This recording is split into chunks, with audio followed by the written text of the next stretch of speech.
धाराशिव किचनमध्ये आपल्या सर्वांचं स्वागत आहे। आज मी बनवणार आहे मटर फ्लावर। चला तर मग रेसिपीला सुरुवात करूया। फ्लावर घेतलेला आहे स्वच्छ धुवून, कोथिंबीर, हळद, मसूर डाळ, कांदा, वाटाणे, जिरी मोहरी, काळं तिखट, लसूण बारीक करून घेतलेला आहे, टोमॅटो, शेंगदाण्याचा कुट्टा, कढीपत्ता आणि मीठ। चला तर आपण रेसिपीला सुरुवात करूया। सगळ्यात आधी मी फ्लावर 1-2 मिनिटं पाण्यामध्ये उकळून घेणार आहे। फक्त 2 मिनिटं ठेवायचं आहे पाण्यामध्ये। त्याच्यात टाकणार आहे वाटाणे, थोडंसं मीठ। आता हे 2 मिनिटं फक्त शिजवून घ्यायचे। 2 मिनिटं पाण्यात मी असा फ्लावर उकळून घेतलेला आहे। या फ्लावर असा उकळून घेतला का मग ह्या फ्लावरचा उग्र वास सगळा जातो।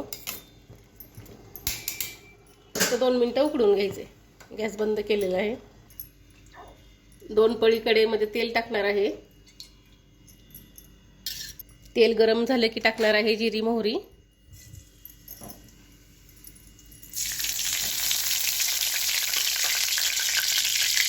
त्यानंतर टाकणार आहे कढीपत्ता,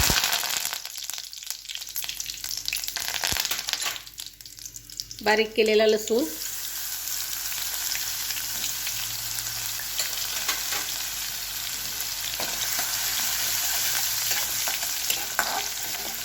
बारीक चिरलेला कांदा चांगलं मिक्स करून घेऊया।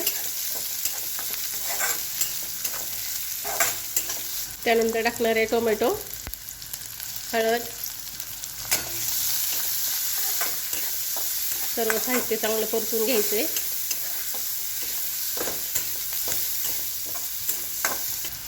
त्यानंतर टाकणार आहे मीठ, कोथिंबीर, काळं तिखट आणि मसूरची डाळ।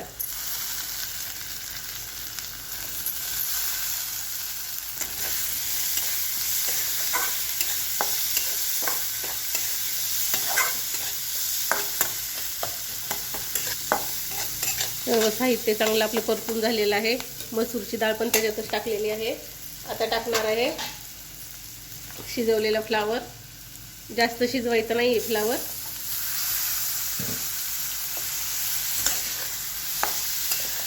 टिफिनसाठी होणारी पटकन भाजी, खायला एकदम खमंग आणि चवदार लागते।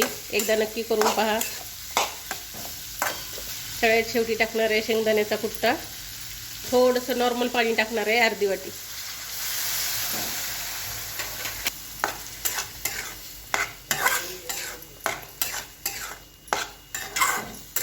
बघू शकताय भाजीला कलर किती छान आलेला आहे।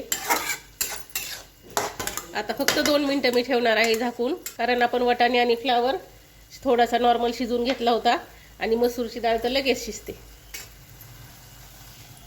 2 मिनिटं झाकून ठेवणार आहे। 2-3 मिनिटं झालेली आहेत।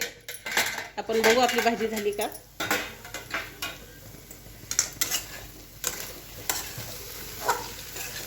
मस्त आपली मटर फ्लावरची भाजी तयार झालेली आहे, बघू शकताय।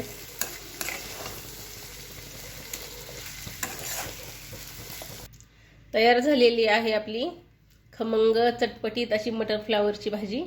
रेसिपी आवडल्यास चॅनलला लाईक आणि सबस्क्राईब करायला विसरू नका।